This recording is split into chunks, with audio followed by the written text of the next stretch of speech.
I'm excited to introduce our next two speakers to the floor, Katharine Jarmul and Zhengkun Wang. Katharine Jarmul is a data scientist. She's focused on privacy and security. She's internationally recognized for her work, research, writing, and lectures on privacy, ethics, and security. She's passionate about implementing data processing and machine learning systems. She's an author for O'Reilly and a frequent keynote speaker on international software and AI conferences. Katharine lives in Germany, where she has two cute adopted little bunnies, Fiona and Bam Bam. Zhengkun Wang, he's a developer based in Singapore with over 11 years of experience. He's focused on application architecture and blockchain-related technologies. He recently worked with a client to build their decentralized identity public key infrastructure. He's a huge advocate for blockchain-related technologies, and he's also built a website to help people learn about Web3 tech and publish his own NFT. During the lockdown, Zhengkun had to entertain his little daughter, so what he did was he learned a couple magic tricks with coins and rubber bands. So if you find him outside afterwards and you want to get him to teach you some magic, you can ask him. Welcome, Katharine and Zhengkun.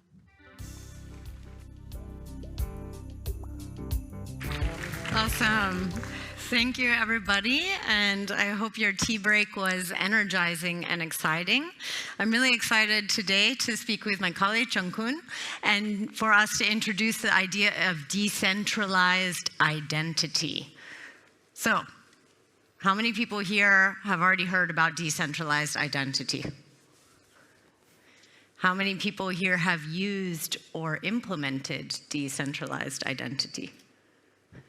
Yeah, all right. So today we're gonna learn what is all the fuss about. But first, let me tell you a small story. I live in Germany, and all we do in Germany is drink beer. All of the rumors are true. We just drink beer all the time. And when we're drinking beer, a lot of times we have to prove that we are who we say we are and that we're old enough. So let's just suspend disbelief. Say that I look 16 years old and that somebody wants to check my ID. But my ID has all of this sensitive information about me. It says my name. It has a photo, which may or may not be flattering. It has my ethnicity or my race. It might have my birthplace. And it has my full birth date and my gender and other things like this. And so this is quite a lot of information to give to a stranger just to buy a beer. And so is there a way that we can share just the information that is needed without sharing all of this extra information? One possibility, very low tech, very offline.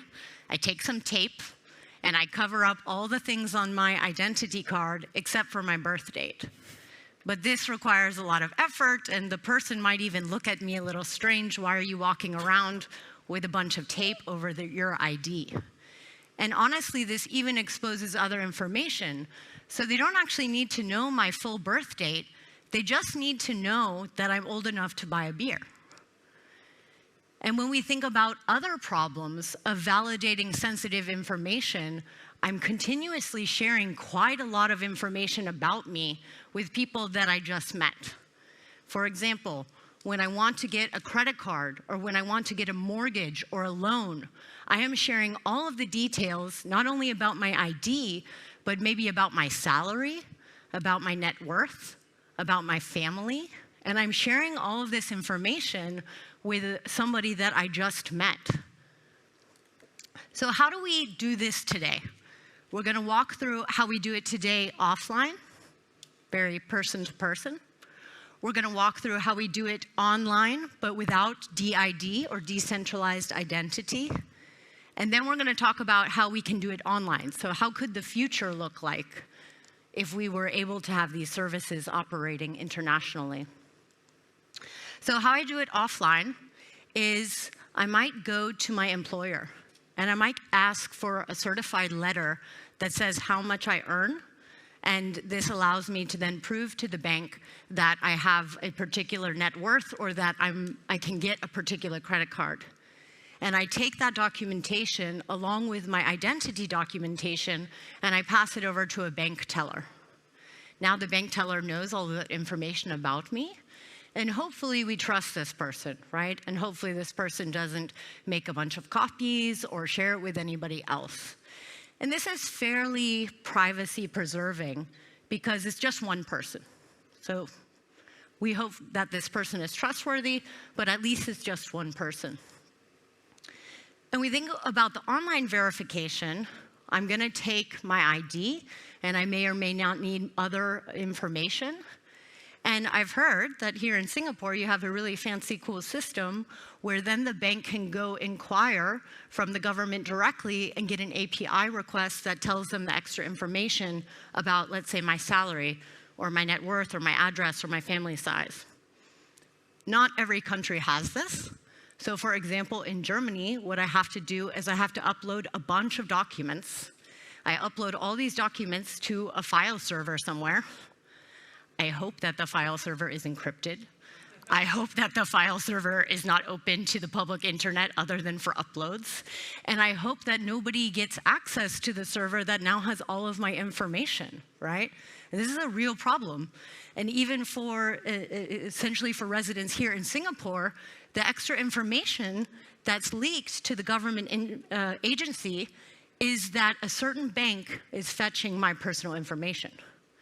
And I think it's amazing here that the trust that is between the government and the residents, but not every country has that same trust in the government and has the same security and trust that the government is doing the right thing with the data. So how could it look? We can instead think of in a world where we use decentralized identity. We're going to get more into the details later, so I'm going to give you a high-level overview of the process.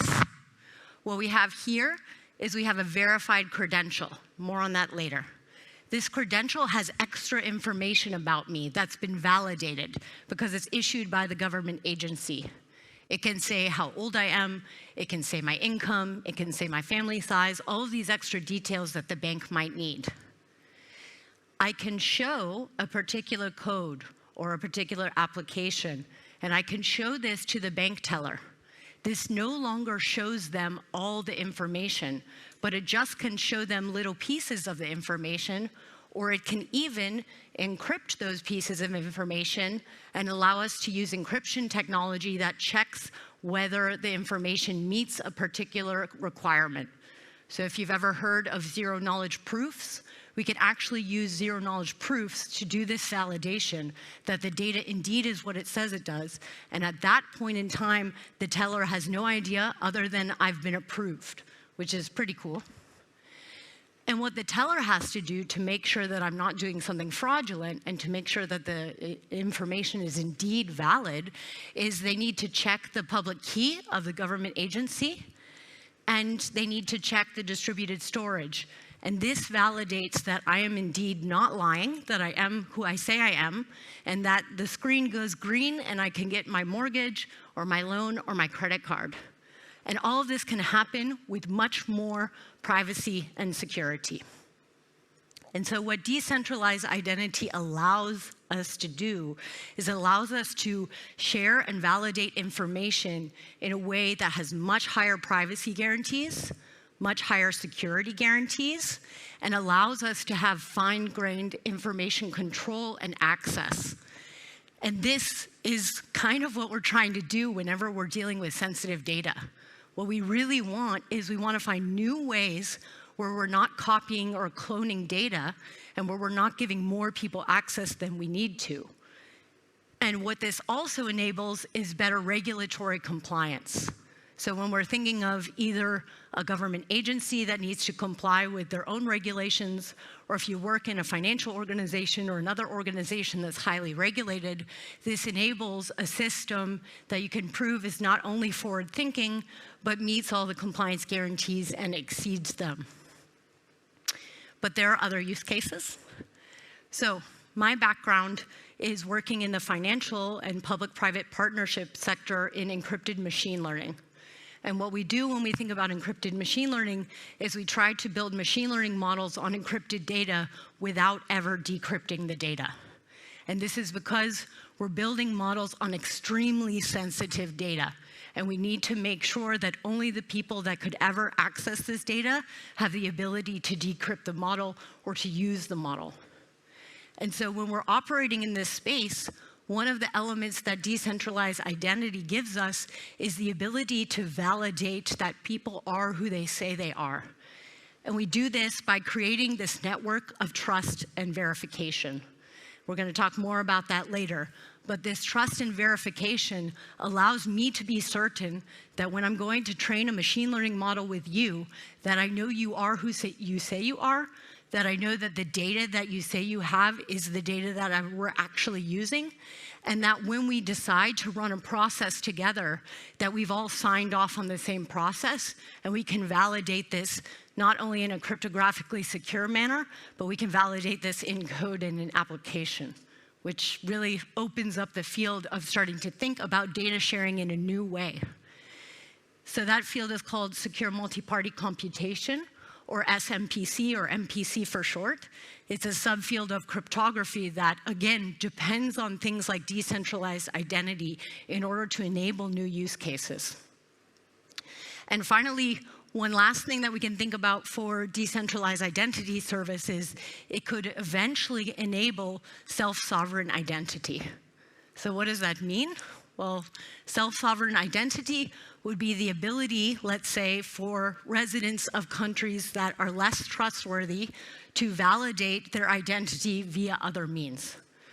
So let's say there is a government that is less trustworthy, and they want to instead apply and get an identity from the Singapore government. And they would like to prove not that they're a Singapore citizen, but just that they're a resident or that they are who they say they are. Because this is being implemented by my colleague here at the Singapore government, then they can use a service like this to say, indeed, I am who I say I am. Indeed, here are the details about me. And governments like Singapore can enable then stateless persons or persons who have less trust in their own governments to validate who they say they are and to validate that they are what they say they are and all of the details about them. And so these networks of trust that can get built out that my colleague Zhengkun is about to explain to us are how exactly decentralized identity, I think, could really change the world that we're in. Okay, thanks, Katharine. Thank you. Okay, thanks, Katharine. So when Katharine talking about this, how can we use the DID and why we need to use the DID? So here we're just talking about some of the concepts because for each of the emergency technologies, we need to introduce some of the new definitions. But here, unfortunately, we cannot avoid that. So we will talk some about the definitions. And here we only have 4 new concepts. So you can help me counting. So here is 3. So firstly is verifiable. It's a decentralized identity. And then after that is a verifiable credential. And after that is a verifiable presentation. So for the decentralized identity, it's short for DID, and then it's decentralized identifiers are the new type of identifier that enables the verifiable, decentralized, and the digital identity. So this is a copy from W3C, so thanks W3C. And then for this one, there is 2 keywords. One is verifiable, one is decentralized. So verifiable means for each of the DID, it backed up with DID document.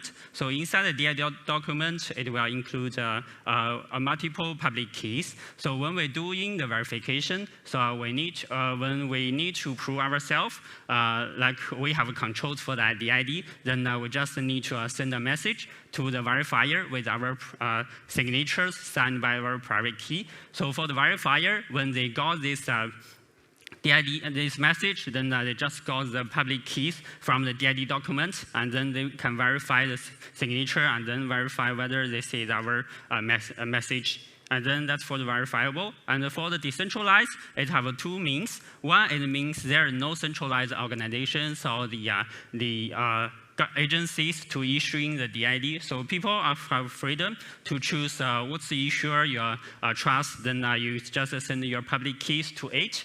And then another meaning of the decentralized, it means the DID itself is the DID document is storing in the decentralized technologies like the blockchain or the other decentralized storage.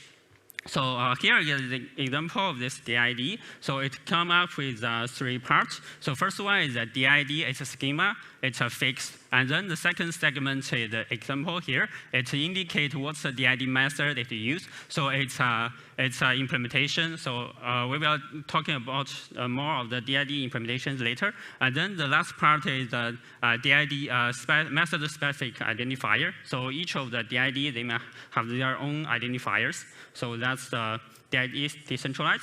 And then this is should not come in. This is the bonus. So this one is a DID document. So DID document, it's including a lot of the public keys here. So there are 2 key points. One is the ID. It indicates your DID. And then another key point is the verification method. It's including more than, it depends on, also depends on the implementations. It may include 1 or more public keys.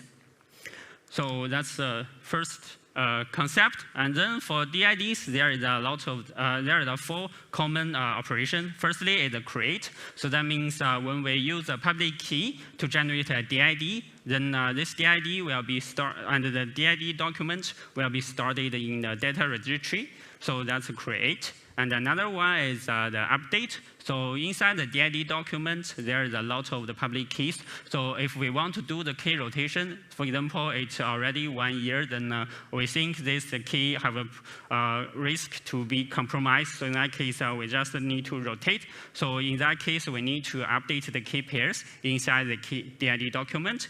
And the last, third operation is the revoke. So it's just similar with the DID document. So if we think this DID is totally compromised, or we don't need to use it anymore, so in that case, we want to revoke it. So what we do is we just delete the DID doc from either the blockchain or either from the other storage. And then the last one is the resolve. The resolve is just the process. We giving a specific DID, then we looking for the corresponding DID document. That's the resolve. And after that is a second concept, which is a verifiable credential. So for this verifiable credential, it's a set of the tamper-evident claims that metadata and metadata that cryptographically prove who issued it. So this verifiable credential, it's come with 3 parts. The credential metadata, which shows who issuing this VC, and then what's the schema it's following. And then for the claims, it's a field which what's the things I want to prove in this field. And then the proof part, the third part is it's including the signatures of the issuer. And then that's for the verifiable credential. And then next thing is about the verifiable presentation. So for this one, it's quite similar. If you take a look at the right part, it's quite similar with verifiable credential. So for this one, it's also including 3 parts: the presentation metadata, and then verifiable credentials. So it may include 1 or more multiple verifiable credentials, or even partial of it. We will have an example later. And then the proof part is also this proof part is signed by your own private key. So after this 3 concepts, I hope you're already being confused about the VC and the VP. So in that case, I just give you a highlight here. To be short, what's the VC try to solve is it have 2 things. One is what's the things this VC want to prove, and who issued it. And then for the VP, it solve the problems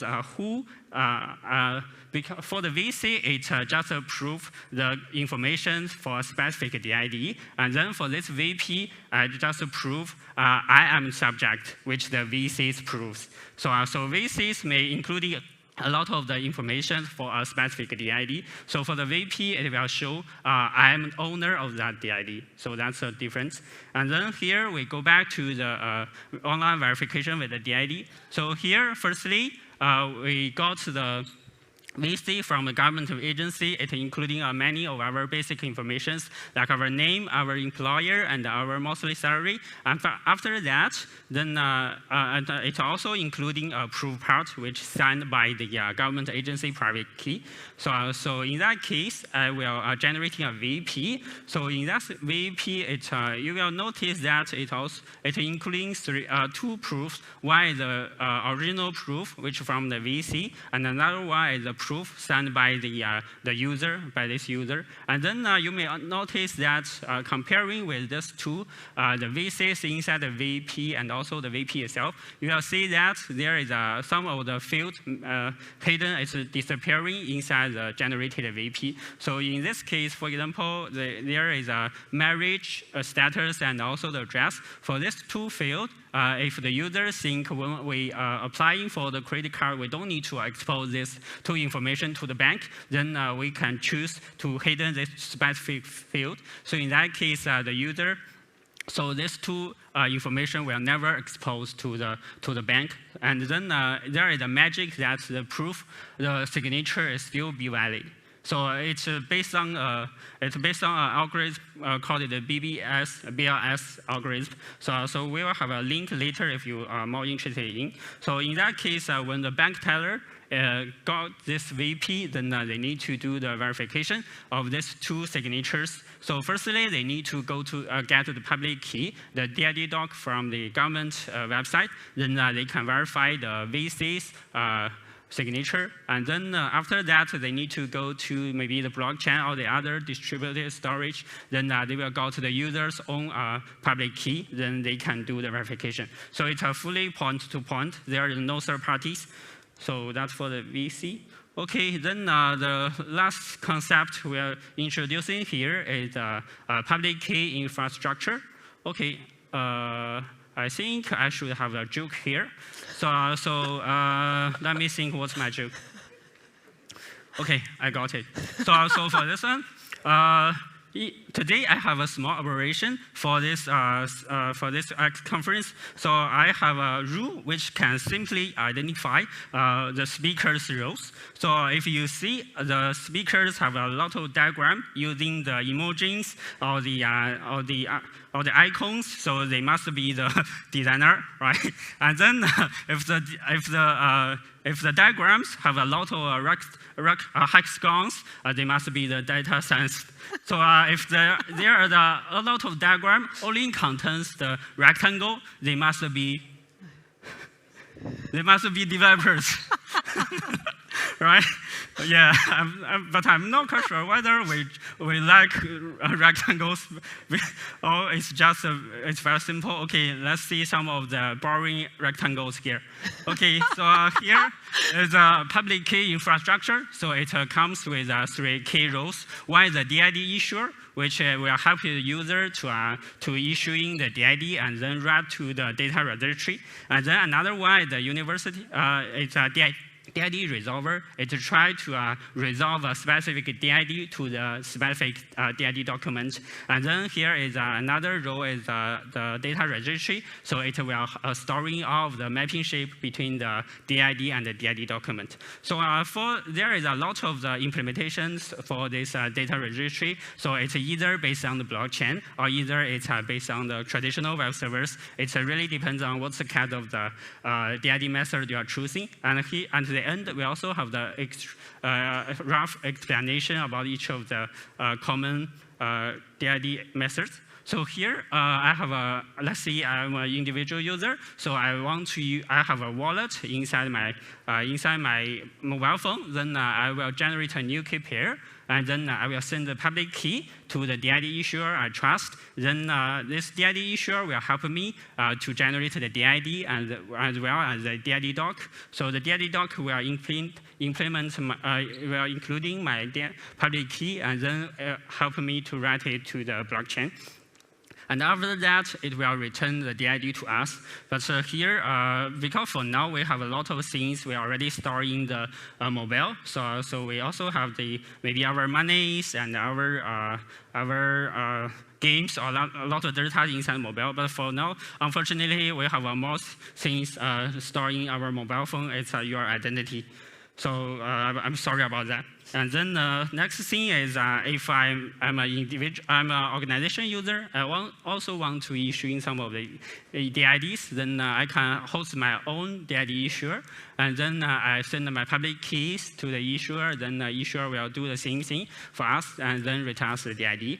And then if I am a traditional organization or the companies, I don't want to connect to the blockchain, then that's also can. So let's see here. I have the organization tool, then I just a traditional technology company, then I only want to talk to my own web server. So in that case, it's also an implementation. So we're just storing all of the DIDs and the DID document inside our own web server. Then we have the DID resolver. Then this DID resolver just connecting to this to our web server. Then this DID can work. Then let's see, I also have a verifier. So for me, maybe I'm a bank, so I need to get a lot of VCs from the different organizations. I need to verify them one by one. So in that case, it should be very handy for me if there is a universal resolver, so it can talk both to the blockchain and then talk to the web server. So in that case, I just for the verifier, I just need to talk to one of this resolver. Then it will help me grab all of these DIDs from the different places. So that's the DID infrastructure. Okay, the next thing is how can we spread trust from the existing world to the DID world? So for now, because for the DID itself, it's just ID. So how can we prove who is who? Because people cannot self-prove I'm a who. So we must rely on third parties. So here, just like what we do today. So because today each of people will have their ID card. So this ID card is issued by the government, and for now, we still need to either rely on the government agency or the companies or even the individuals to add the trust root. So for this trust root, they can issue in the VCs to provide something they can prove. So in that case, firstly is for this trust root, they just issuing the VCs to the peoples and organizations, so they have the basic proof of their self. So after people got this basic proof, then they can get more VCs from the different organizations. For example, I'm a graduate, and then for now, I want to apply in a job from the bank. Then the bank need to check my score record from our university. So in that case, firstly, I need to go to my basic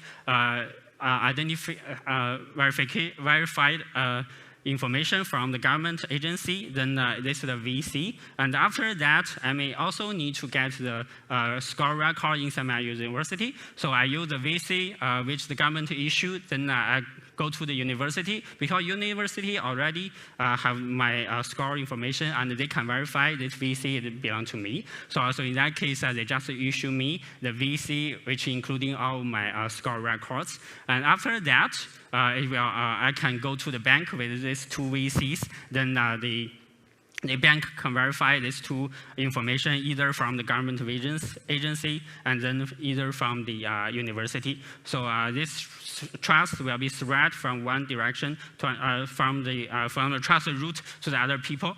So that's for the government to individuals. And then we also have the example for the individuals to individuals. For example, if we are joining some of the club, then we have a membership or club, and then the club is have a referral program. So you need to if you want to join the club, you need to get some referral. So in that case, the individuals can be the referral trust root. So for example, I am the membership of this club, then I just refer my friends. So in that case, I just issuing a VC to my friends. Then my friend got this VC, then can apply for the membership. So that's for the individuals to individuals. And then we can even do the government to government. And for example, if we're traveling abroad, and the target country requires us to present the vaccine record. So in that case, we can got a VC maybe from the HPV. Then we got all of this record at the VC. Then we present to the target country. So the target country previously, if the country need to talk to another country, they need to do a lot of integration work with the other system. But with the DID, they don't need to talk to the system directly. They just need to get a public key of the original organizations. So they just verify the signatures of that VC. Then it will also simplify the integration work. Okay, then what shall we do to enable the DID? So for this DID, for the government and the corporates, firstly, they need to set up this DID public key infrastructure. After that, they need to set up the trusted root so that they can start to issuing the VCs to the user. So in that case, a user have their basic digital, like a digital ID card. And after that, it's need for the existing system, they need to do the transforming for all of these systems to adopting the DID, so they can use the DID to do the verification. And after that, it's developing the tools or the services to detect the fraud. Because for now, you may know in the Web3 world, there is a lot of crimes every day.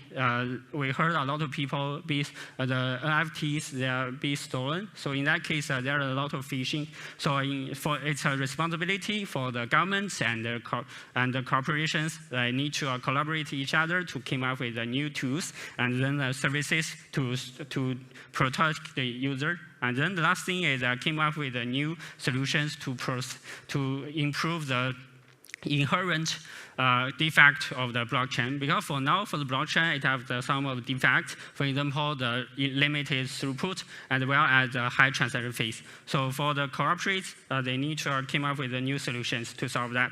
And then for each of the individual users, there's a lot of new things we need to learn. Firstly is how to learn a wallet. So in that case, for the wallet, it will storing the DIDs as well as your private keys. And then you also need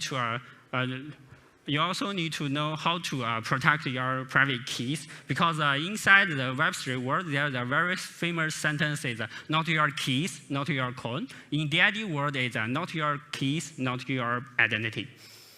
Okay, then we can talk about the DID method. So this is a common implementation. It's not comprehensive. We just have some examples, give you ideas how can we implement the DID. So here we listed 5 DID methods. So firstly is the DID key. So DID key is a self-resolvable DID. So for this one, it's need to. So in this case, we need to do a third-party actual parties to store the DID, and then we don't need to rely on the X party to help resolve it. So it's a self-resolvable. You will see here at the bottom, there is an example. It's a DID : key, then the identifier. So it will be transferred to a public key directly, because the identifier itself is a public key. So we can use it directly. So that's a DID key. And then for DID web, it's a centralized implementation. So like the example before, we just storing all the DIDs and the DID documents inside the web server. So it acts as a file server. So here is also an example. So we have the DID : web : then xconference.com, then : user : Alice. So you can do a very simple transfer. We just replace all the colons behind the .com to /. So it will translate to a URL. It's HTTPS, then conference.com /user/alice/did.json. So this is a simple rule. And after that is the DNS. It's also a centralized implementation. It relies on the current domain system. So when we do the domain resolving, we just need to add a new DNS record inside the DNS table. So here is another example is we have the DID, which is the DID : DNS : xconference.com. So when we resolving it, it will be resolved to a DID domain. So it's _k1 dot blah blah. Then the value is a DID key. So the following following process is just the same with what we are resolving the DID key.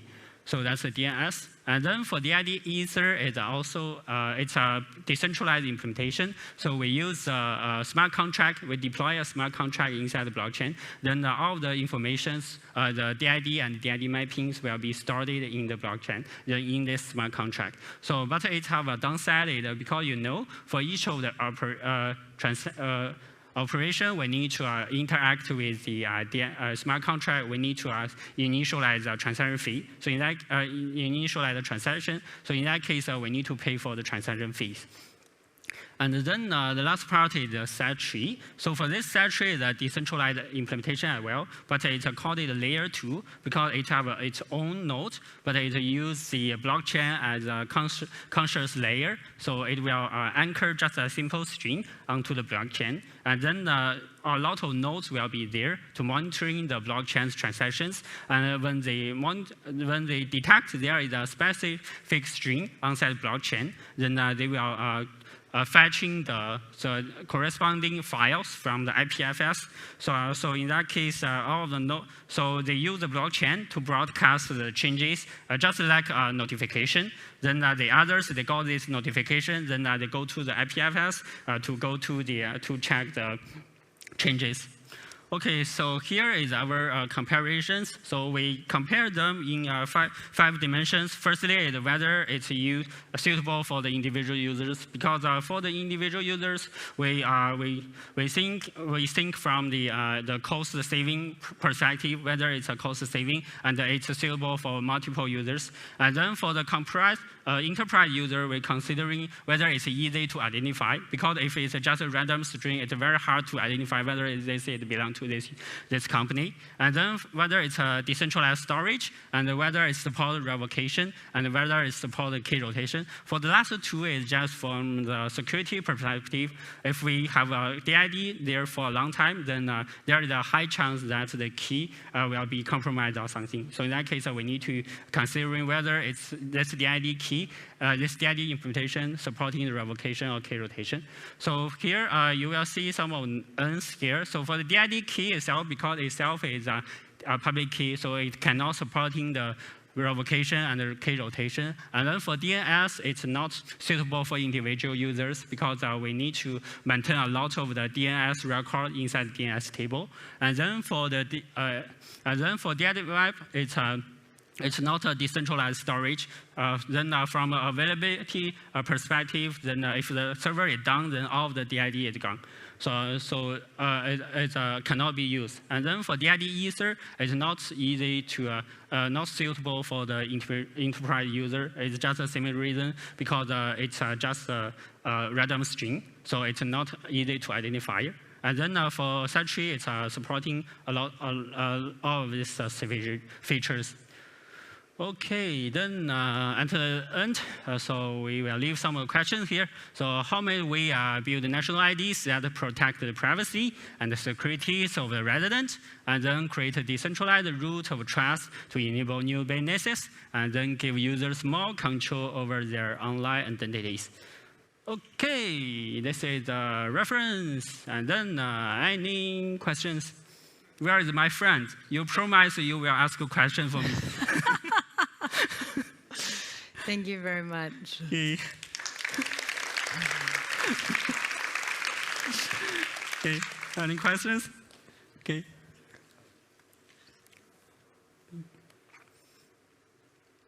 Any questions? There has to be at least one question. Come on. Yeah, okay.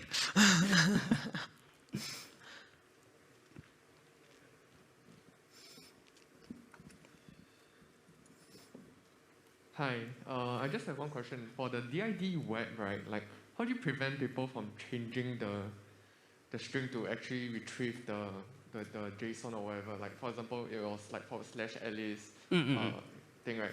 I changed it to like Edward and try to retrieve it. Yeah. So for this one, actually, we don't prevent people because this is just including the public keys. There is no personal information data. So if you want to prevent, for example, if you want to be private use, so in that case, you need to block all of the access to that website instead of just block the specific URL. And there are also, like as we mentioned before, there are ways to encrypt the proofs that you want to do, so that only somebody that has access to a way to prove that can actually decrypt the information and either see the value or execute a zero-knowledge proof, which proves true or false. Yeah. Okay, thanks. Any other questions? I saw one more hand. Okay.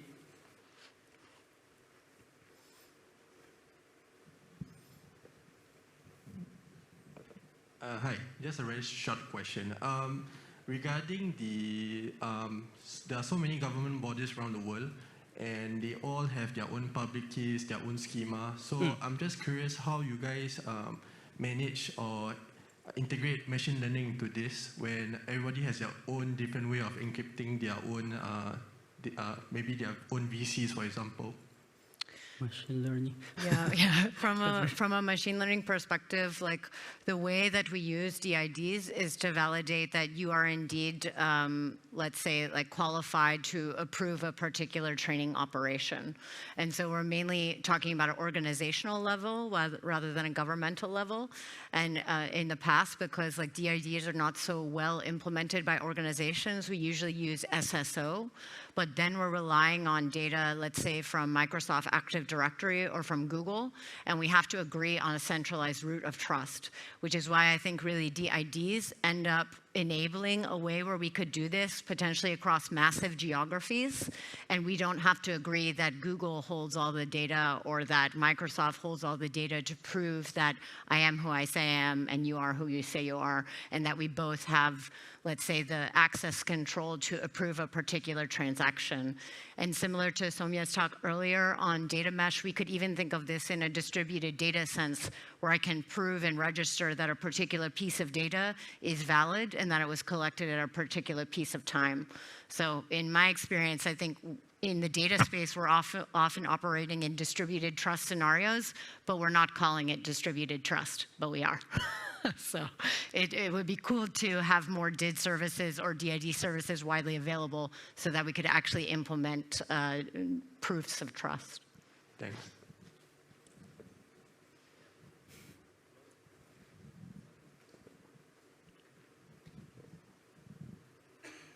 I think we might only have time for one quick question. Yeah. I think So it's a war. You can find us at the end, too.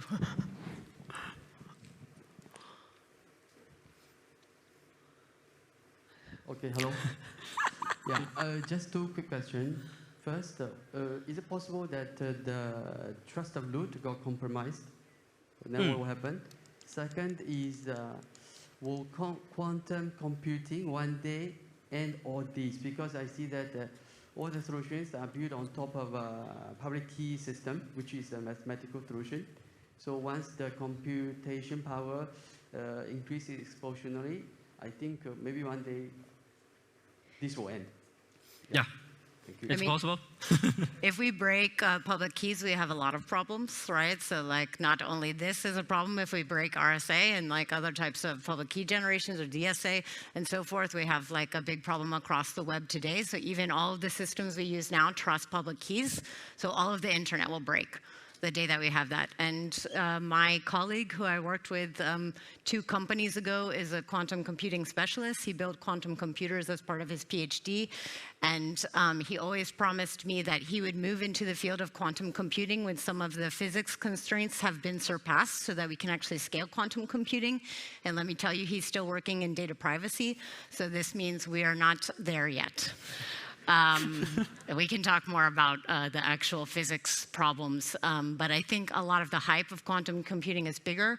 What we would then need to do is to enable quantum safe methods, and actually quite a lot of the multi-party computation is what we would call perfectly secure. So if we have a way in order to exchange, let's say, some piece of information that functions like a public key, then actually Shamir secret sharing and all of the different techniques that we use in MPC are quantum secure methods. And so I just have to point that out. And then I think the other question was about roots of trust. It's the same problem that we have today with DNS. So if we have a break in DNS and DNS spoofing or something like this, then the internet completely breaks. Yes, This is like always a trust problem. But the chance that we see this if we have, let's say, a decentralized method is much less frequent. And that's why the root certificates and the root signing certificates that operate the entire backbone of the internet are distributed operation across multiple organizations that coordinate together for standards so that we don't break things. So I think this is the same thing we need for DIDs, and hopefully will work a lot better than Google or Facebook or Microsoft being the root of trust of all of our identity systems. Thanks, Katharine. And according to the first question, is that if the root trust root compromise, for that part, actually, it's also out of control of this DID topic, because it's if the data leaking, then we don't have any controls for it for now. But for the VC itself, we have controls. We have a way called the revocation list. So inside the VC, so each of the VC can include the field called the revocation. So it will map to a URL which is from the issuer website. So it will have the status. So for the verifier who got this VC, say if this VC have the revocation list URL, then it's a responsibility for the verifier to go to that URL to check whether this VC is revoked or not. If this VC is already revoked, then the verifier should treat the VC as invalid. So in that case, we still have controls for the VC if we suspect this VC is already being compromised. Yeah. Okay. Thank you for the questions and your time today. Hey. Thank you so much for your questions. If you do have more questions, Okay.